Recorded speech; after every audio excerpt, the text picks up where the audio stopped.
Assalamualaikum warahmatullahi wabarakatuh. Alhamdulillahillazi arsala rasulahu bil huda wa dinil haq liyuzhirahu 'alad dini kullihi walau karihal musyrikun. Asyhadu an la ilaha illallah wahdahu la syarikalah wa asyhadu anna Muhammadan abduhu wa rasuluhu la nabiyya ba'da. Allahumma salli wa sallim ala Sayyidina Muhammadin wa ala alihi wa sahbihi ajma'in, amma ba'du. Ibu-ibu jemaah Majelis Taklim Nurul Falah yang dimuliakan Allah Subhanahu wa taala. Alhamdulillah, pada siang hari ini kita dapat berjumpa kembali dalam acara pengajian kita secara daring. Kemudian salawat dan salam mari kita sampaikan kepada junjungan kita Nabi besar Muhammad Sallallahu Alaihi Wasallam, keluarga dan para sahabatnya, dan segenap pengikutnya yang istiqomah hingga akhir zaman. Amin ya rabbal alamin. Ibu-ibu jemaah Majelis Taklim Nurul Falah Kelurahan Raja Basa Jaya yang dimuliakan Allah Subhanahu wa taala.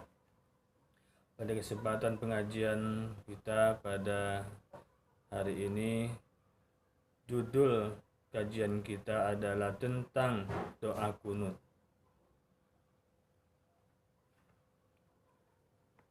Ibu-ibu jemaah Majelis Taklim yang dimuliakan Allah Subhanahu wa taala, membahas masalah salat kunut. Terlebih dahulu kita akan membahas tentang apa definisi daripada kunut itu. Doa kunut adalah doa yang dibaca ketika iktidal pada rakaat terakhir yang berisi permintaan, permohonan, perlindungan, dan pujian kepada Allah Subhanahu wa taala. Itu definisi kunut. Ibnu Hajar Al-Asqalani mengemukakan bahwa pengertian kunut secara umum adalah ad-du'a'u fis salati fi mahalli mahsusi minal qiyam.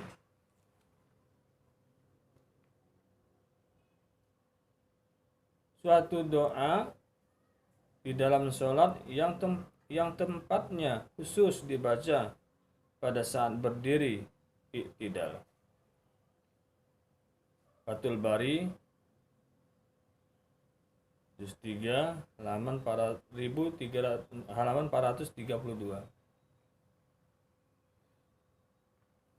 Ibu-ibu jemaah yang dimuliakan Allah Subhanahu wa taala, kunut terdiri dari dua macam. Yang pertama kunut nazilah dan yang kedua kunut rotibah. Apa itu kunut nazilah? Kunut nazilah adalah doa yang dibaca sewaktu ketika ada musibah, ketika ada bencana, ketika peperangan, dan lain sebagainya. Itu kunut nazilah. Kunut ini dianjurkan untuk dibaca pada setiap sholat fardu, tepatnya pada rakaat yang terakhir ketika iktidal. Sedangkan kunut rotibah adalah doa yang dibaca secara rutin, yang dibaca terus-menerus dalam rangka memohon berbagai kebaikan dari Allah Subhanahu wa taala. Kunut ini dianjurkan untuk rutin dibaca pada salat subuh dan salat witir. Ibu-ibu jemaah Majelis Taklim yang dimuliakan Allah Subhanahu wa taala, lebih khusus kajian kita pada siang hari ini adalah tentang kunut rotibah. Tentang kunut rotibah.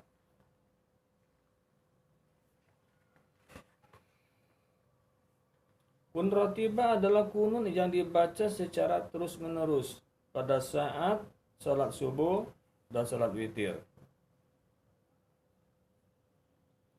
Para ulama tentunya berbeda pendapat mengenai hukumnya. Imam Ad-Dimashqi mengungkapkan bahwa disunahkan membaca kunut dalam salat subuh. Demikian pendapat Imam Syafi'i, Imam Malik, dan diriwayatkan oleh Khulafaur Rasyidin. Sedangkan Imam Hanafi berpendapat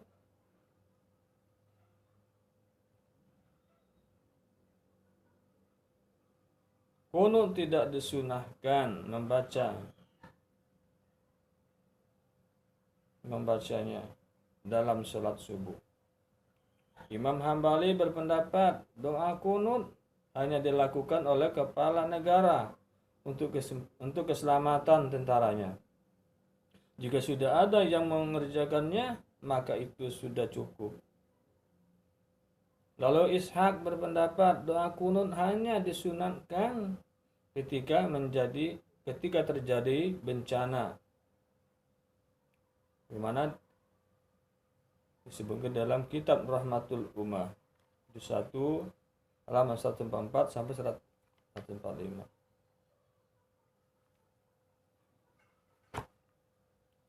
Ibu-ibu jemaah majelis taklim dimuliakan Allah Subhanahu wa taala, saya akan membahas lebih jauh mengenai hujjah pendapat yang menganjurkan kunut subuh, yakni pendapat Imam Syafi'i, Imam Malik, dan Imam Malik. Hanya saja Imam Syafi'i menganjurkan membaca kunut setelah ruku, sedangkan Imam Malik menganjurkan sebelum ruku.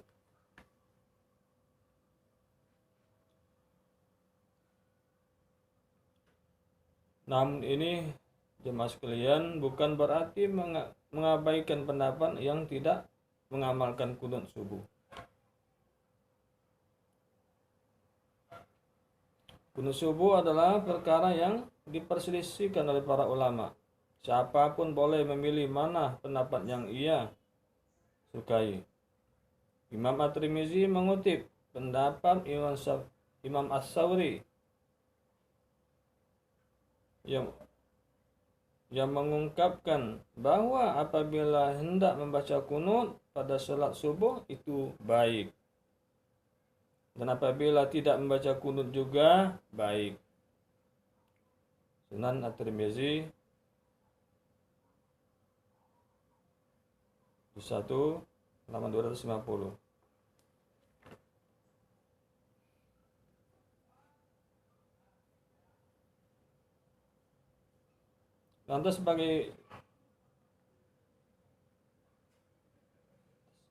Lantas apa yang tidak baik? Yang tidak baik adalah yang tidak sholat subuh dan yang selalu sering menyalahkan mengenai kunut subuh ini. Ibu-ibu jemaah majelis taklim dimuliakan Allah Subhanahu wa taala. Sekarang kita bahas tentang dalil-dalil. Apa saja dalil-dalil daripada kunut subuh ini?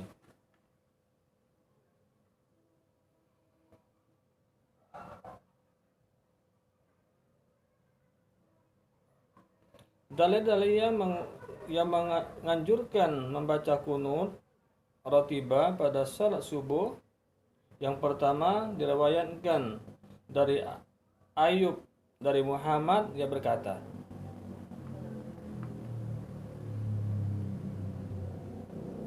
Qultu li Anasin hal qanata Rasulullah sallallahu alaihi wasallam fi salati subhi. Qala na'am ba'da ruku'i yasir. Artinya aku bertanya kepada Anas, apakah Rasulullah sallallahu alaihi wasallam membaca kunut pada salat subuh? Anas menjawab, iya, yakni setelah ruku dibaca secara ringan. Hadis riwayat Sahih Bukhari nomor hadis 1001 dan Sahih Muslim 577. Itu jelas dalilnya. Hadis sahih. Kedua, diriwayatkan dari Anas bin Malik, dia berkata,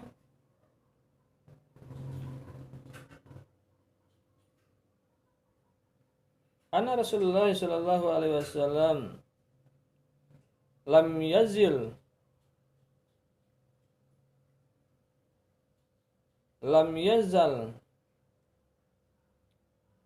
yaknutu fi subhi hatta faraqad dunya. Artinya sesungguhnya Rasulullah sallallahu alaihi wasallam tidak pernah berhenti membaca kunut pada salat subuh hingga beliau meninggal dunia. Jadi selama-lama hidup beliau dia baca doa kunut pada salat subuh.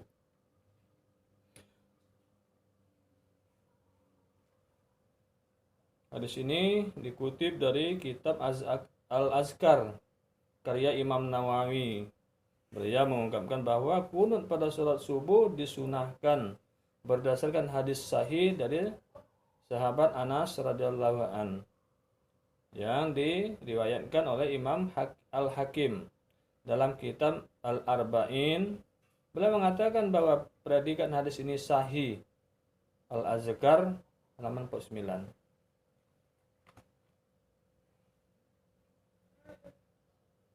Sedangkan di dalam Fiqhus Sunnah, Said Sabiq mengutip hadis di atas dengan lapas seperti berikut ini. Mazala Rasulullah sallallahu alaihi wasallam yaknutu fil fajri hatta faraqad dunya.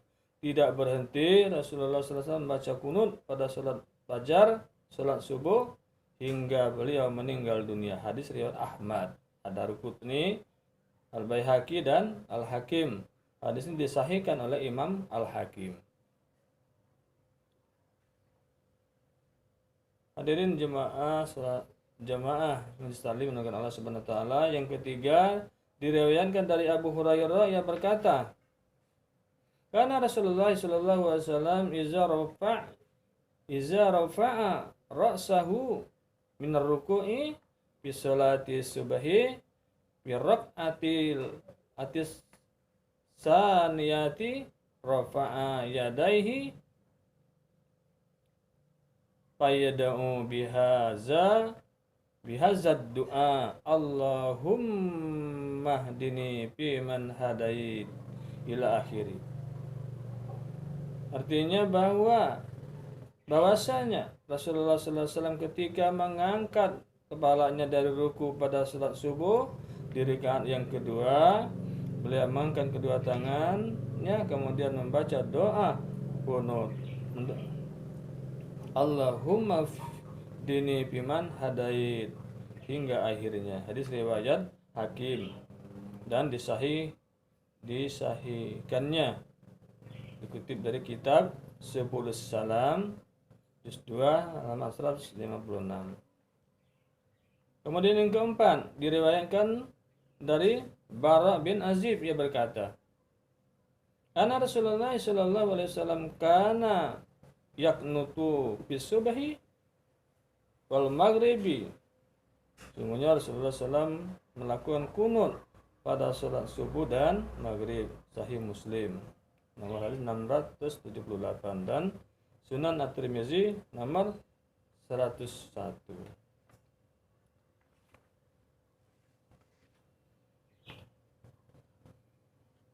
Ibu-ibu jemaah muslimin yang dimuliakan Allah Subhanahu wa taala, ketika menjelaskan hadis ini, Imam At-Tirmizi mengemukakan bahwa telah berbeda pendapat para ahli ilmu tentang kunut pada salat subuh.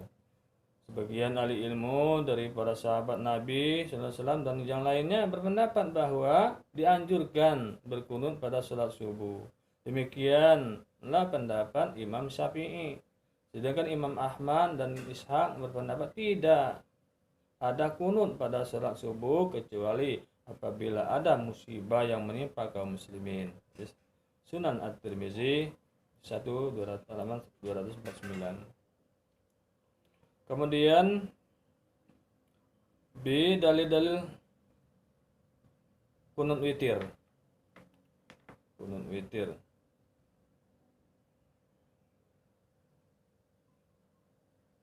Berikut ini dalil-dalil membaca kunut pada salat witir. Di mana di dalam hadis diriwayatkan oleh Abu Dawud, nomor hadis 1435, yang artinya juga diriwayatkan oleh Sunan At-Tirmizi, yang artinya Rasulullah SAW mengajarkan kepadaku. Ini hadis dari Hasan bin Ali bin Abi Thalib. Dia berkata, Rasulullah SAW mengajarkan kepadaku kalimat untuk aku baca pada kunut witir, yakni Allahumma hdini, dan seterusnya, yang artinya Allah tunjukilah aku sebagaimana orang yang Engkau tunjuki, Kau beri petunjuk. Maafkanlah aku sebagaimana orang yang Engkau memaafkan, Engkau maafkan. Lindungilah aku sebagaimana orang yang Engkau lindungi. Berkahilah aku sebagaimana orang yang telah Engkau berkahi. Hindarilah aku dari ketetapanmu yang buruk. Sesungguhnya Engkau pemberi ketetapan yang tidak ada yang dapat mengatur Engkau. Sesungguhnya tidak akan hina orang yang Engkau lindungi. Maha suci Engkau yang maha tinggi. Sunan Tirmizi, nomor hadis 464, dan Sunan Abu Dawud nomor hadis 1435.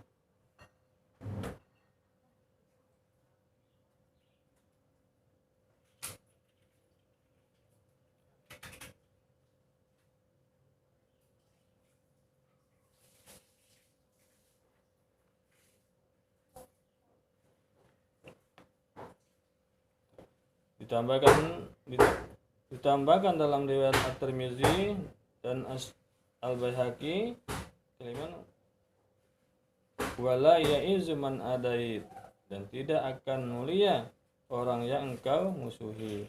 Ditambah oleh An-Nasai di akhir kalimat doa sebut wa sallallahu ala nabiyyi, dari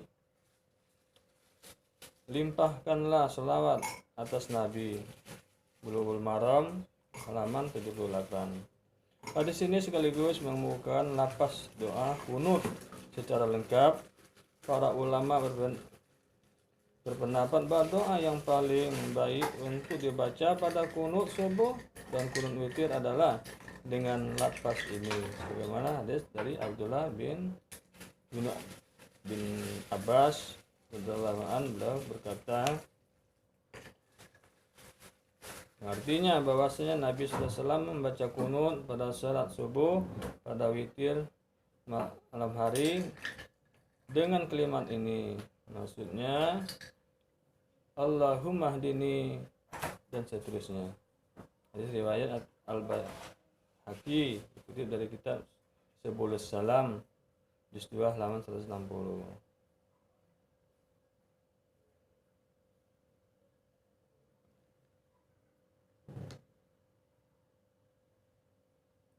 Diriwayatkan dari Muhammad dan dari sebagian sahabat bahwa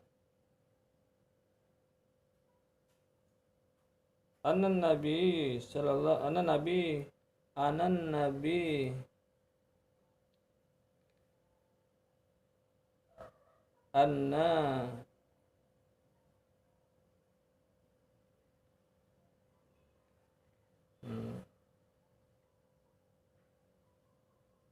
yang artinya sesungguhnya Ubay bin Ka'ab ia mengimami mereka pada bulan Ramadan, dan bahwasanya beliau membaca kunut pada 10 akhir dari bulan Ramadan.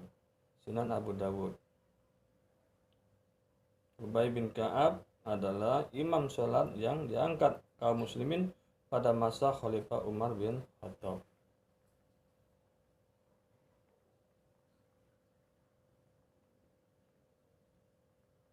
Kemudian yang ketiga, yang diriwayatkan dari Hasan bin Ali, ia berkata, sesungguhnya Umar bin Khattab mengumpulkan orang untuk berjamaah di belakang Ubay bin Ka'ab. Ia mengimami mereka selama 20 malam dan ia tidak membaca kunut bersama mereka kecuali pada 10 akhir dari bulan Ramadan. Sunan Abu Daud nomor hadis 1429. Ibu-ibu jamaah Islam yang dimuliakan Allah Subhanahu wa taala, demikianlah pembahasan kita tentang doa kunut ini atau kunut ratibah. Pada kesempatan ini mudah-mudahan kita dapat mengetahui hukum membaca kunut dalam salat subuh dan kita bisa mengambil manfaat daripada doa kunut ini. Tinggal kita memilih mau mengikuti pendapat yang mana yang kita sukai. Barangkali demikian saja pembahasan kita tentang kunut pada kesempatan ini. Mari kita tutup acara pengajian kita ini dengan bersama-sama kita melafazkan doa kafaratul majlis. Subhanallah wa bihamdihi, subhanallah wa bihamdika, asyhadu an la ilaha illa anta, astaghfiruka wa atubu ilaik. Assalamualaikum warahmatullahi wabarakatuh.